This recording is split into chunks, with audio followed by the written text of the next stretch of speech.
नमस्कार दोस्तों, आज की सुंदर साखी में यह बताया गया है कि अगर आप अपनी गरीबी से परेशान हो गए हैं और जीवन की परेशानियों से हार गए हैं, तब आप यह गुरुबाणी की 2 पंक्तियां जो महापुरुषों ने बताई है, आप भी रोज बिना नागा श्रद्धा पूर्वक इसका जाप करें। आपको कुछ समय में ही अपने जीवन में चमत्कार दिखने लगेगा। आपकी गरीबी बिल्कुल खत्म हो जाएगी और आप अपने जीवन में ऊंचाइयां छूओगे। दोस्तों, यह साखी आपका पूरा जीवन बदल सकती है, इसलिए इस वीडियो को अंत तक जरूर देखें। तो चलिए शुरू करते हैं। दोस्तों, एक बार की बात है, एक गरीब मुस्लिम आदमी था। वह बहुत मेहनत करता था। मेहनत करने के बाद भी उसको कोई फायदा नहीं होता था। एक दिन उसके गांव के गुरुद्वारे में एक महापुरुष आए।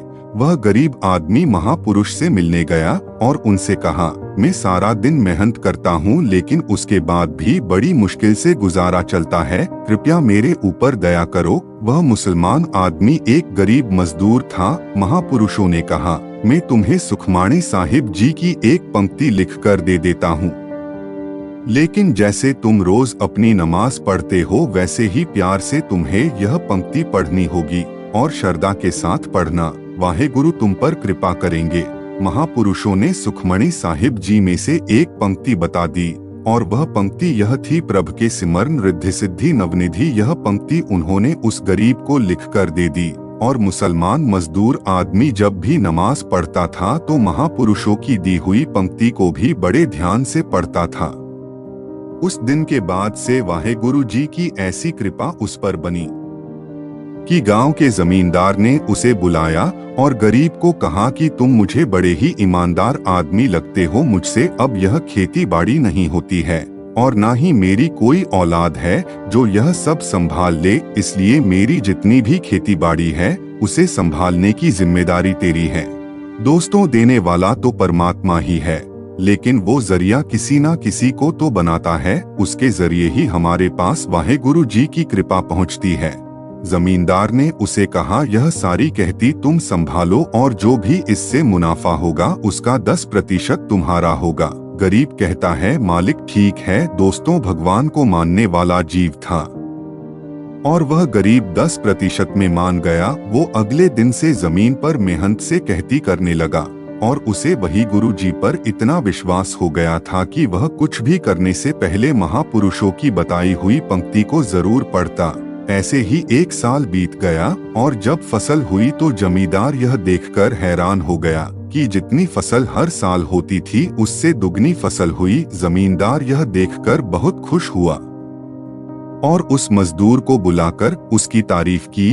दोस्तों, धीरे धीरे कुछ ही सालों में उस मजदूर के पास बहुत सारे पैसे इकट्ठे हो गए और फिर उस मजदूर ने अपनी जमीन खरीद ली। वाहेगुरु जी ने उस पर कृपा की और देखते ही देखते अगले साल फिर उसने और ज्यादा जमीन खरीद ली। आखिर में उसके पास इतनी जमीन हो गई कि वह एक जमींदार बन गया। दोस्तों, यदि आप पर वाहेगुरु जी की कृपा बन जाए तो कंगाल भी बादशाह बन जाता है, लेकिन यह होता तब है जब वह सच्चे मन से वाहेगुरु जी का नाम लेता हो और ईमानदारी से उनका ध्यान करता हो। उस मजदूर के साथ भी यही हुआ। उसने वाहेगुरु जी पर विश्वास रखा और सच्चे मन से उनको ध्यान किया।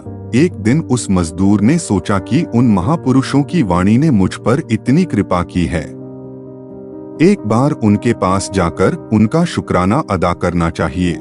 जिस समय वह महापुरुषों के दरबार में पहुंचा, वो अपने साथ ढेर सारा प्रसाद बेहंता लेकर गया और कहा, महाराज मैं वही मजदूर हूँ जिसे रोटी भी बड़ी मुश्किल से नसीब होती थी, लेकिन आपकी कृपा और गुरु की वाणी ने मेरे ऊपर इतनी कृपा की मैं आज जमींदार बन गया और अब मेरे पास इतना धन हो गया है कि अगर मेरी 7 पीढ़ी भी बैठकर खाए तो भी धान खत्म नहीं होगा। अब गुरु जी एक कृपा और कर दो। जैसे आपने मेरा लोक सवार दिया है, ऐसे ही मेरा परलोक भी सवार दो। महापुरुषों ने उस मजदूर की और बड़े प्यार से देखा और दूसरी पंक्ति लिख कर दे दी और कहा, जैसे रोज पढ़ते हो प्रभ के सिमरन रिद्धि सिद्धि नवनिधि, और उसके आगे लिखा प्रभ के सिमरन ज्ञान ध्यान तद्बुद्ध बताने के कहा कि इसे भी साथ पढ़ा करो, क्योंकि जब तुम प्रभु के साथ जुड़ोगे, परमात्मा की वाणी के साथ जुड़ोगे, महापुरुषों के सत्संग के साथ जुड़ोगे तो वहाँ से तुम्हें ज्ञान और सत्य बुद्धि प्राप्त होगी। मजदूर को महापुरुषों की बात अच्छे से समझ आ गई और वह माथा टेक कर वहाँ से चला गया। दोस्तों, यदि व्यक्ति की निर्मल बुद्धि हो तभी परमात्मा की भक्ति हो सकती है, परमात्मा का सिमरन हो सकता है।